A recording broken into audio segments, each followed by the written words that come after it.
The lights of the Arun Jaitley Stadium in Delhi were supposed to witness a routine victory for an unbeaten giant. Instead, they saw a one-man wrecking ball nearly derail a championship charge. South Africa entered this match looking to fine-tune their engine for the semi-finals, but they ran headfirst into a legendary performance from Sikandar Raza. It was a game of high stakes for the Proteas' momentum and a final stand for a Zimbabwean side playing for pride.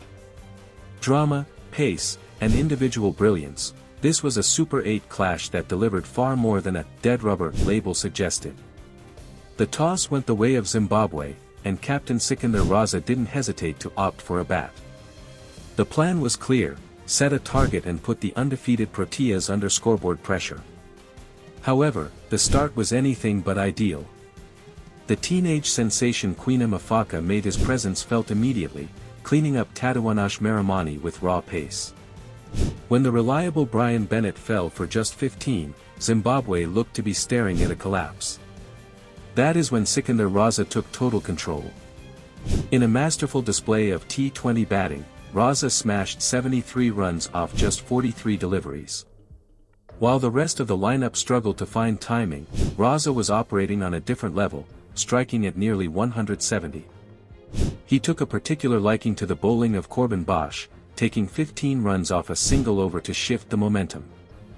With a late cameo of 26 from Clive Medand, Zimbabwe clawed their way to a competitive total of 153 for 7.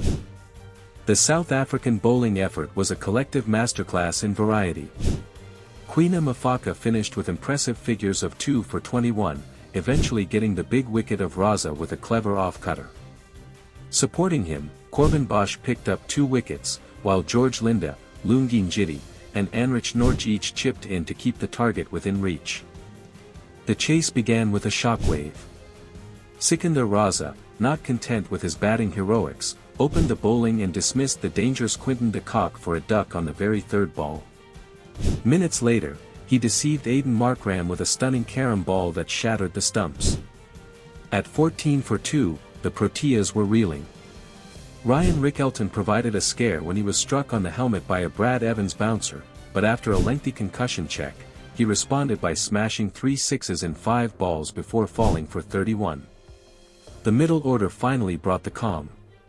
Dewald Brevis played a blistering knock of 42 from just 18 balls, showing why he is one of the most exciting young talents in the world.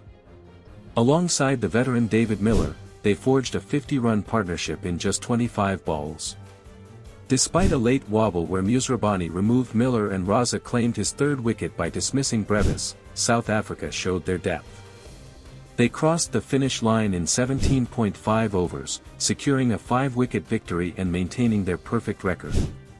The significance of this match lies in the resilience of South Africa's bench. With superstars like Kagiso Rabada and Marco Jansen rested, players like Maphaka and Bosch proved the Proteas have the depth to go all the way. On the other side, Sikandar Raza's performance was a historic individual effort.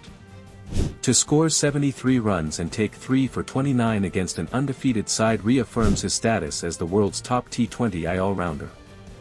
For Zimbabwe, this exit is bittersweet.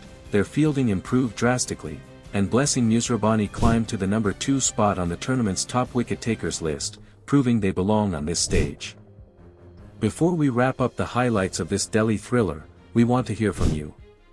Was Sikandar Raza's performance the best individual display we've seen in this T20 World Cup so far? And can this South African side finally break their curse and take home the trophy?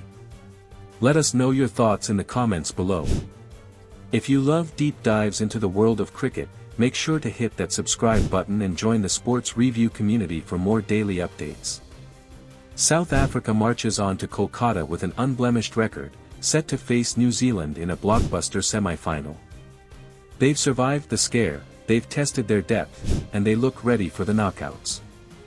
For Zimbabwe, they head home with their heads held high, led by a captain who left everything on the field.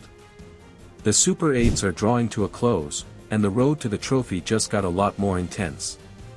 Will the Proteas' unbeaten run continue all the way to the final, or will the pressure of the knockouts finally take its toll?